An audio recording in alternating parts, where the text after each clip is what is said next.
आइल बाड़ू नाचे गोस्वामी के बारात में, चली जाला बोलिए करे जा बात बात में।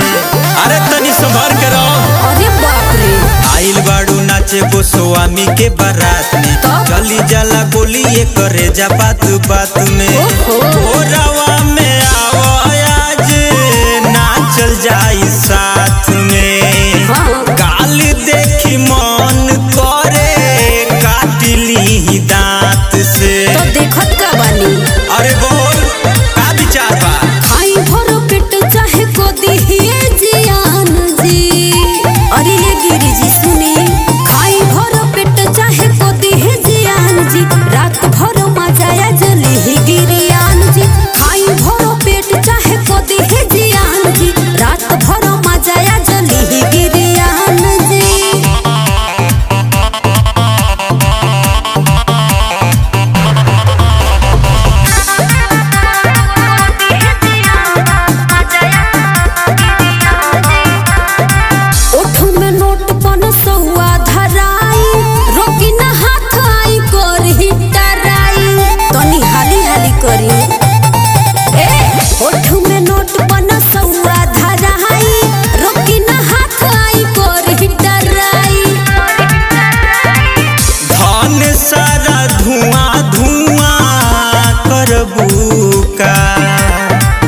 बगली हमार कुल्ही झरबुका, खेलता रु सोना काहे हमारा हालात से, दिलवा तोड़ देबू का?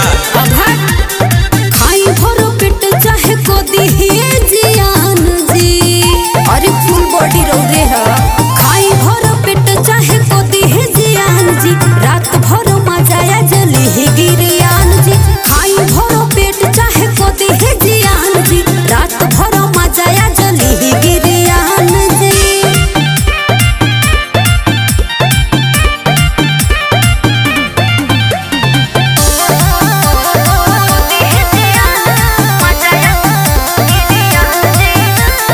सटा पे काटा के कवन काम बहटे, आइन दिवेश जी का लगनी हटाटे।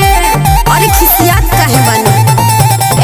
सटा पे काटा के कवन काम बहटे, आइन दिवेश जी का लगनी हटाटे।